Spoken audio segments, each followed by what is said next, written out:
Hi, I'm not Ian. And I'm not Stoby. But this is episode 11 of the Perth Podcast.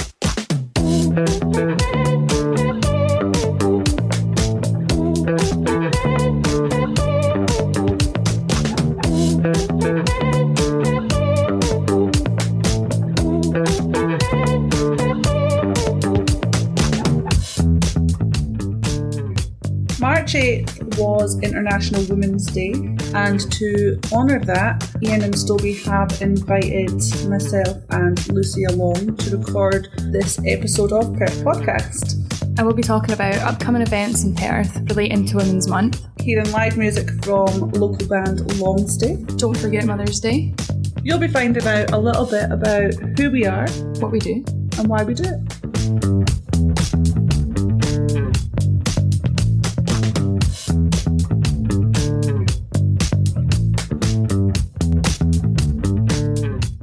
I did actually read a tweet today that said International Women's Day was originally to bring recognition to struggling working class women. I think it's great, International Women's Day, and of course there is an International Men's Day as well, which happens later in the year.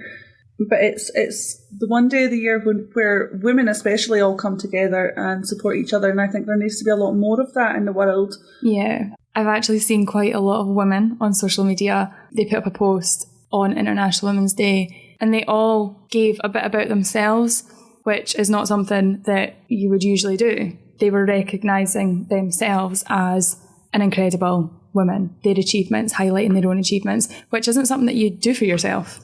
Yeah, I think as women we find it incredibly difficult. Maybe not just as women, maybe as a whole we find it incredibly difficult to big ourselves up almost and recognise that our achievements are pretty awesome. Yeah. And I think it's great we should do that more often. It shouldn't have to be an International Women's Day for us to say, do you know what?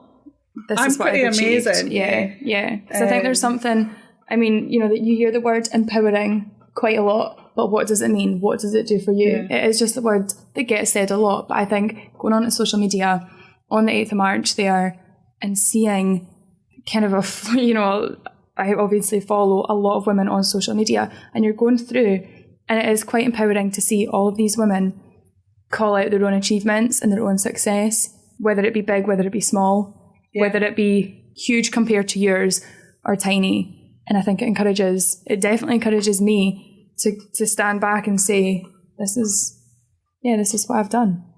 Absolutely. And I think it's important as well that we're not comparing our own achievements to everyone else's, because you don't know where a person is in their journey. Are you're comparing your beginning to their middle, or your middle to their end? Mm-hmm. And I think there's only negativity to be found in doing that.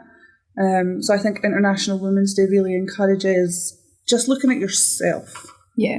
Not what everyone else is doing, not comparing yourself to other women. And I think that's a really positive movement that I would love to see more of. Yes. Who are the women that inspire you, Lucy? I would have to say, first and foremost, Rachel Hollis. Oh, I love a bit of Rachel Hollis. I mean, who doesn't? She has been amazing. I've listened to her.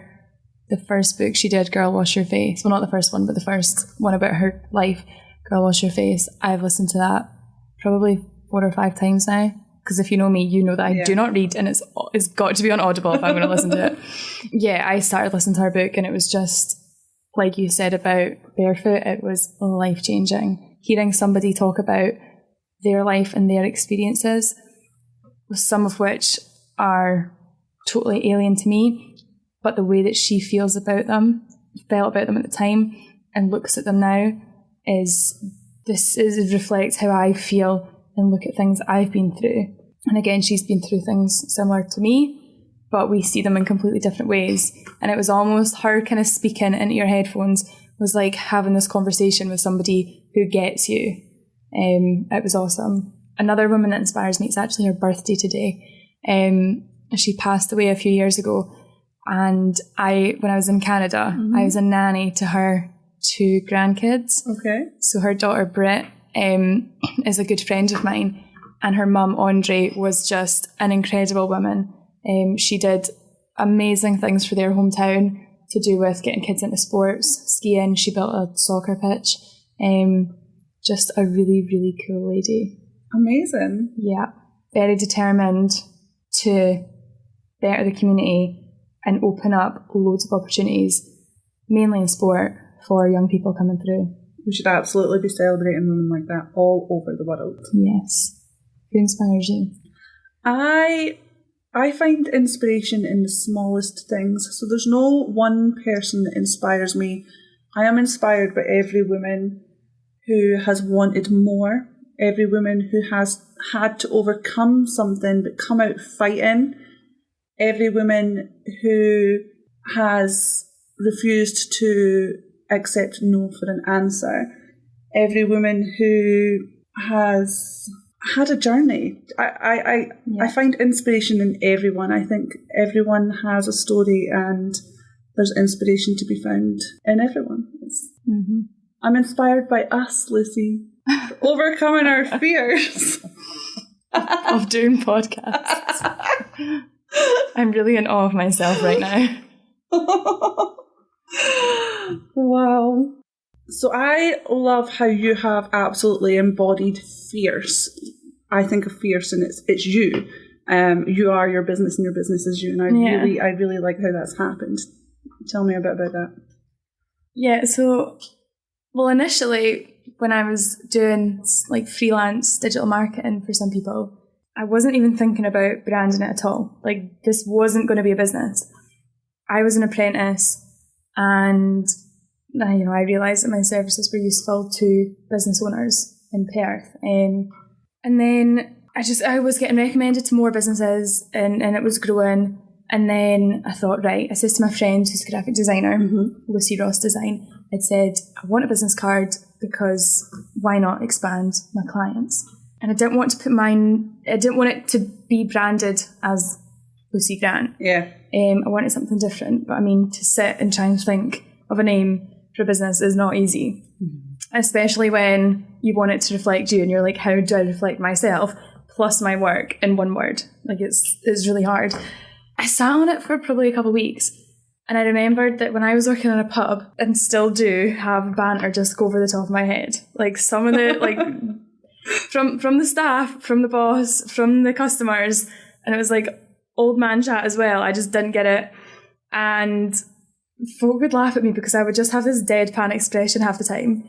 And I just wanted to give you a drink. You order your drink, I give you it, and that's it. I didn't want any more because I just don't get it. So one time this old guy came up to the bar, he was a regular, and he was really sweet. And he introduced me to his friend who he'd brought along and he said, this is the fierce one. And I said, well, what do you mean by that? And he said, he was kind of starting. He was like, well, you just kind of want to take my order and then get me my drink and that's it. Like, you don't want to talk to me about anything else. Because he used to try and talk to me about his trains. And so I was kind of like, yeah, I guess you're kind of right. And so he called me the fierce one. And then I went on holiday and I came back and he came in and I said, well, I was on holiday. I saw this perfume and it was called Fierce. And I thought of you. And he was like, oh, that's so funny. And that was it. And then he came in, like a few weeks later, it was actually longer than I'd been away for ages. So he finally shows up and he had this paper bag and he said, right, so I've looked everywhere and I couldn't find it, but I had a friend going to Canada and I got them to look in duty free and we've got you this perfume. And it was the Fierce perfume. And I couldn't believe that you thought about it again and actually went to the effort of getting me it. And you brought it in and it was so nice. So I thought, it's a nice story. It meant a lot to me. I've actually seen him twice since. And I was in my car though, but I so wish I managed to see him and tell him that I'd named my business Fierce because of him. Like, he called me that and he totally summed me up in one word. That's so nice. Oh, I love that story. And I hope that he finds out your business was born because of him. Your business name was born because of him. Yeah. And did I see recently on Instagram that you were in the schools? Yeah, so I was asked back to my old high school, which was actually really cool. And I was asked back to speak twice before, and then this time was back to just I was asked to speak to parents and pupils in the hall, But then this time I was just asked to speak to people's kind of one-on-one. It was like a speed dating event. Brilliant. Which is way less nerve-wracking than speaking to a whole hall of people. So yeah, I went along with, it was Developing the Young Workforce that asked me to go along. And I went with their apprentice, and I was their apprentice. I left only a year ago, actually. Okay. So now they've got a new apprentice, and I've actually been kind of helping her find her feet with marketing within the DYW. So yeah, I went along. We were doing these speed dating rounds. So groups of 3 or 4 pupils came along to your table, and there were different business owners there as well. And they were all briefed with questions to ask. So they asked, obviously, what is it you do? How did you get started? How did you figure out that this is what you wanted to do? Or, have you figured it out? And did you have to tell them the story about the train man? I told some of them. But it was quite funny because I think there were like 6 or 7 groups that went round, but I definitely had a different take on each one. Okay. And how to approach it. But all in all, it was actually really good fun. And I was, as much as I was kind of regurgitating some of the same info each time about how I found out that I loved marketing and how I became an apprentice with DYW. And Mia, the apprentice, was sitting beside me as well. So I think she enjoyed it as well, just kind of hearing my story. But there were a couple girls that when I mentioned, they were all 5th and 6th year pupils. Yeah. So they asked initially, what did you do as soon as you left school? Because this is where they are now. Yeah. And some of them knew exactly what they wanted to do. Some of them had absolutely no idea. And that's where I, at 22, and only having left that exact school 5 years ago, I love to be able to go in and say, I was here 5 years ago and had absolutely no clue what I was going to do. I stayed on till 6th year because I had no other option. That was, was better than going out and working. I think there's a lot of pressure on people as well to know what you want to be and where you're going to go in life and be put in a box almost. Exactly. And it becomes quite suffocating for people when they're young. Yeah. I'm 30 and still don't know what I want to be when I grow up. So I don't know how teenagers are expected to just know. Exactly. And I think if you find your passion really young in life, then brilliant. But I don't think there's any harm if it takes you a little bit longer to get there. Yeah. And I was saying that. Half the job roles that these kids are going to be doing in 5-10 years won't even exist yet, or they won't know about them yet. Yeah. The people that spoke to me and knew what they wanted to do, it was joinery, sort of landscaping, vet, and a lawyer. And I was like, these are all standard, you might not end up doing that. Yeah. Your path might be squiggly, but you might have, you might be straightforward and know exactly what you want to do. And that's brilliant. Yeah. But to the kids that didn't know what they wanted to do, they related to me and they actually said that, which felt brilliant because I never, ever thought that I would be sitting in a school and actually inspiring teenagers. It was just madness to me. But I'd mentioned that I left school and did a ski season for 6 months, and some of them were like, oh my God, that's awesome, I want to do that. Even this girl that knows she wants to be a vet, she says, I want to do a gap year, would love to chalet host, tell me more.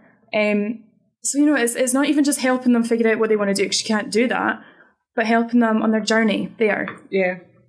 Because I learned so much in 6 months at 18, living on my own in Canada. It was crazy and it was awesome. It's got nothing to do with what I do now, but it's life experience. Absolutely. And even though I left school 5 years ago and didn't know what I wanted to do then, I didn't know what I wanted to do until just before I started my apprenticeship in 2017. So, it's been a mad journey, but it's been awesome. Excellent. Yeah. What's up next? Well, I heard Ian interviewed the band Longstay. Let's hear what they had to say. We have today in the studio Malcolm and Callum from the band Longstay. Welcome, guys. Hello. How you doing? So we got you in because you are fairly popular in Perth. You seem to have a name. Your name comes up all over the place. Every time we ask, what band should we get in, your guys' name seems to come up. So how long have you been a band? How long have you been playing for? Well, myself and Malcolm have been playing together for about 6 years. Oh, wow, right, okay. And the band has been a band as it is now for about 2.5. Wow. Yeah. So you've been going a lot longer than the band then. You guys have known each other quite a long time, yeah. It's always been Longstay, but we started off acoustic and then... Right, and got louder as time went on. It just means more equipment to drag along to gigs, though, doesn't it? Yeah. But no, that's great. So what local places have you played then? We've got the Tams, we've got Muckies and all that sort of stuff. Where have you played? Well, Tams, Muckies, Perth Arms and Dunkeld. Concert hall. Played the concert hall. Yeah. Brilliant. Yeah. Not as the band yet, though, which is... What? Yeah, we're still... Old Longstay. Yeah, right, Longstay. okay. The Barefoot and Chira and St Andrews. Nope. Yes. That's a lie. No. This is staying in, just letting you know this isn't getting edited out. Where you played, I've no idea. Do you want me to write a list for you? No, that's the one in St The Bayer Andrews. Theatre. That's not in Perth, though. Close enough. The venue, the Green Room, the Sally for our Southern Fried show. Oh, you played Southern Fried as well. That's Yeah. brilliant. Was that not on last year? Was that? Yeah, No, it Was it on happened last year? Ah, yeah. It's happening this year. Yeah, I saw that. Yeah, and it's more days as well, I believe, as well. So that'd be fab. Are you on the lineup? Are you playing? Do you not know yet? Too early? I'm going to message Andy later on and Aye, see about knock, Andy. You know, if you're listening, man, got a band here for you. So, what sort of musical influences have you had? Like, you guys have known each other for 6 odd years. You've been playing together for that sort of time. What is there bands you would name or artists you would name that sort of led you to where you are now? As we are now, I'd say Brothers Osborne and Jason Isbell. And Okay, stuff Yeah. like that. Right. That's where we're sort of sitting around that area. right. I think also Creedence Clearwater Revival Right. have a pretty big... And And the Eagles. the Eagles, yeah, I'd say there's a bit... The Eagles, really, right? Okay. Yeah. Finally getting to, an era that I know. I'm sitting nodding going, I have no idea who that is. Heard of the Eagles, though. And what level of influence has that had? Does that show in your music, your lyrics? Where does that show the most? Music-wise. Yeah? Yeah. Actual music itself, yeah. And the lyrics then, the sort of the musical writing side of things, who's that? Who does That's that? me. That's yourself, right. So what drives you? Where does inspiration come from? Has there been major trauma in your life? Have we got a Kurt Cobain thing going on here? Is it just... Not overly. No. A little bit, but not really. Happy, shiny people over here, yeah? I sort of make up stories. I go about it that way, so it's not always based off of truth. Right. I've not had a very long life yet. Like myself, you're 21, I can tell. So yeah, it's just I'll come up with an idea for a story and I'll write it that way as opposed to... Right. So not really about personal experiences, or maybe led in through that, but the story comes from more than that. Yeah. That's interesting. From your musical point of view then, you are a local band in the local scene. You've obviously played further away from Perth. Yes. How do you find Perth as a musical scene? Is there one? Is there not one? What's your thoughts on that? I like it. Right. Yeah. Yeah. In all fairness, Perth do a really good job of local musicians playing in the venues Right. in Perth. Regardless what genre. Like we've always sort of said it's quite an Americana-based genre, but there's so many other genres coming in now. But So basically to wrap up then, I've preempted this question. Perth, if there's one thing in Perth you'd say to a tourist or to someone that's never been here before, or even half the folk that never leave the house in Perth, what's the one thing you would say for someone to do in Perth? Sunday social. Yeah. Sunday social. Where's that? That's at the Twatams. Twatams, right. Good day out, good afternoon. Great afternoon out from about 3 o'clock till about 8 o'clock. Just music, comedy, sometimes. Intentional? No,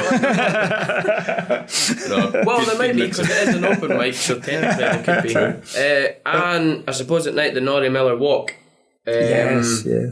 Just across the bridge, it's actually quite nice. We get that a lot. Honestly, almost every guest we've had in here has said that, and it's true. It's such a lovely place really to nice. go. And of course, if you just go further on, you've got the Heather Garden as well, which is one of the biggest heather collections in the world, I believe. It's massive, which beautiful Perth do. So it's a really great area, and I think crossing that bridge is what they're trying to do, is get people to go, oi, the water's there, the bridge is there, go and have a look.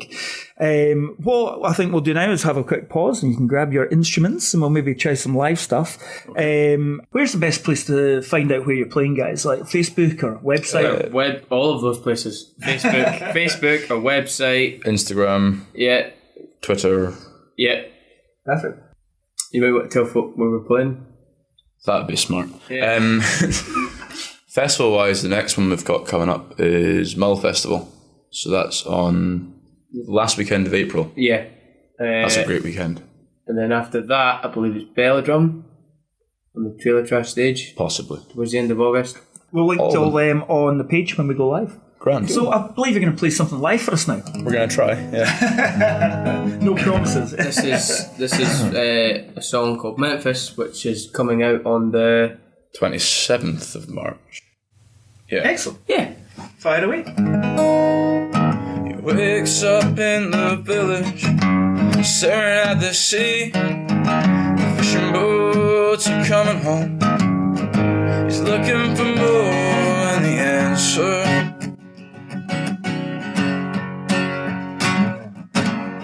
He finds his way back to the hotel room where she's waiting. He's tired of coming up with answers. All their time is gone. He said, I'm going back to Memphis to remember what I see, where the bluebirds sing and the people run free.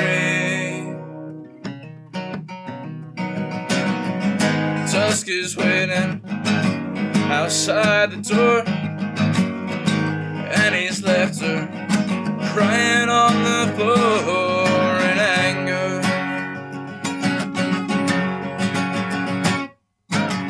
It's been 2 days now since he's gone, not coming back now, but she's waiting and waiting and waiting.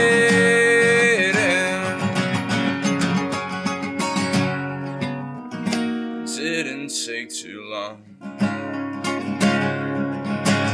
I'm going back to Memphis to remember what I see, where the bluebirds sing and the people run free.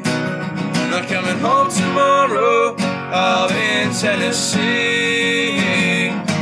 Take a long walk to me. It's taking forevermore again. Remember when we taste the light coming through the grace of skin again.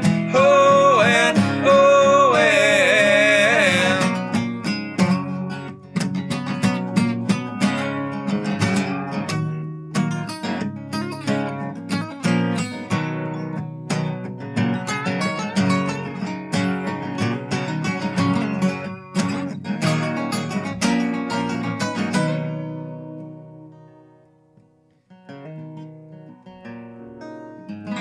as they settle in the night, trying to find another reason to go back and find her.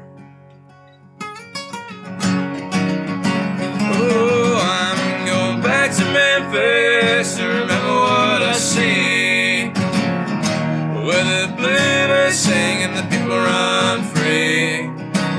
I'm coming home tomorrow, I'll be in Tennessee. Take a long walk to me.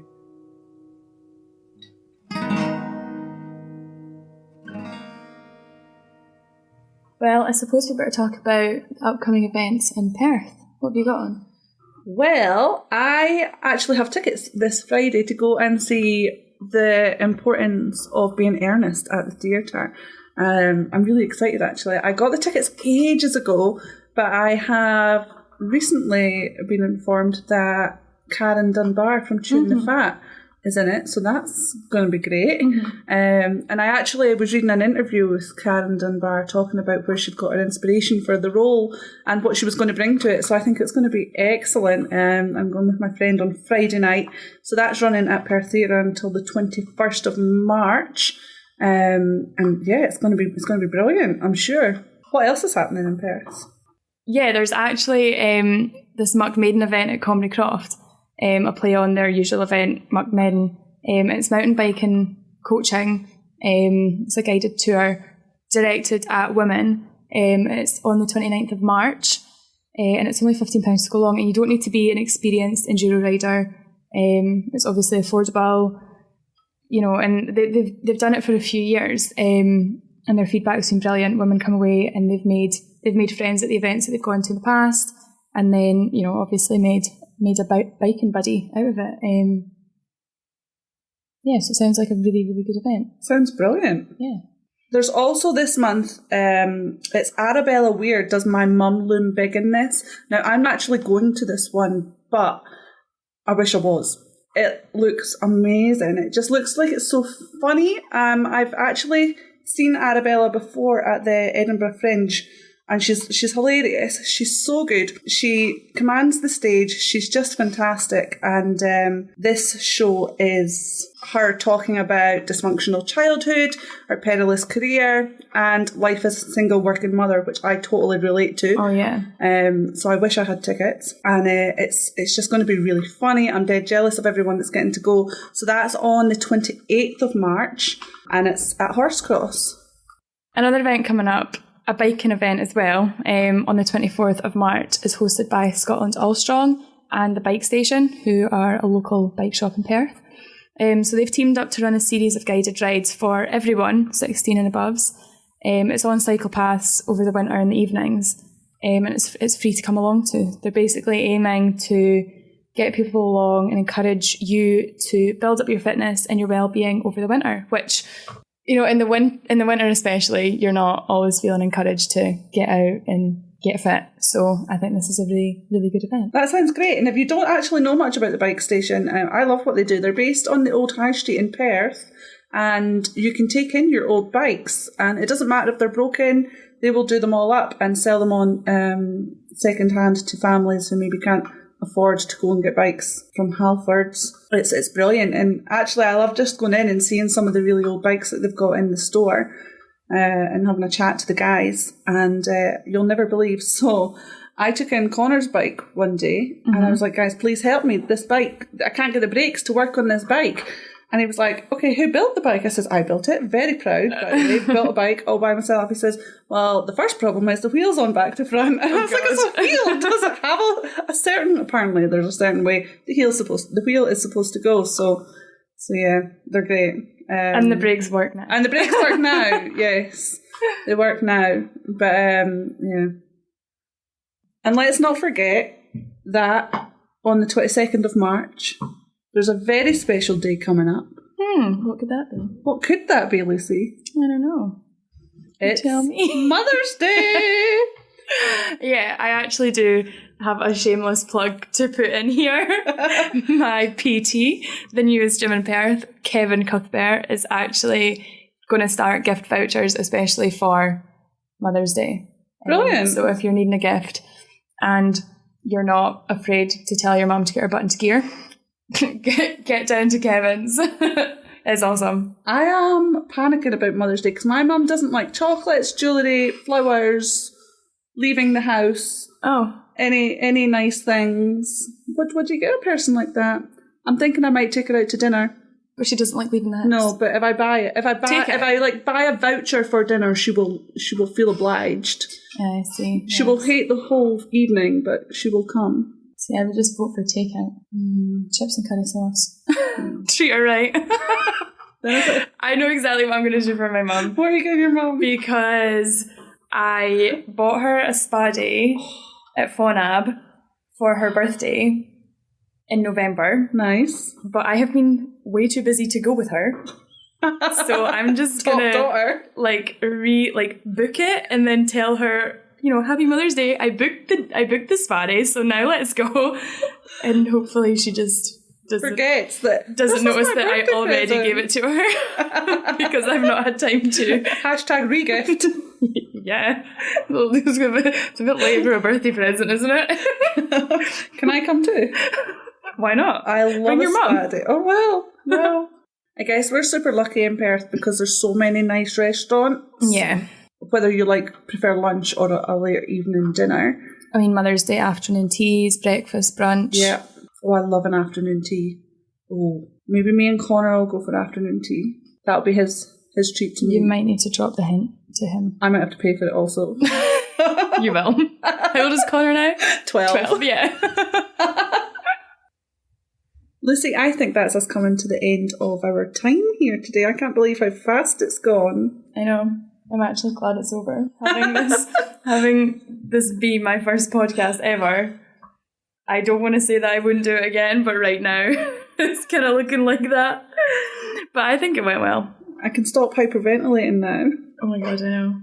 Guys, don't forget to give us a like on social media. And don't forget to subscribe to the podcast on whatever app you use to listen to your podcasts. So the Perth Podcast is on Facebook. Give them a like, see what they're up to. I kind of want to say hopefully you don't hear from us again because this was a really bizarre experience. I've been Megan Naylor and this has been Lucy Cat. Not Ian and not Stobie. Okay, bye. Okay, thanks, bye. Okay, thanks, bye. Thank you. Next.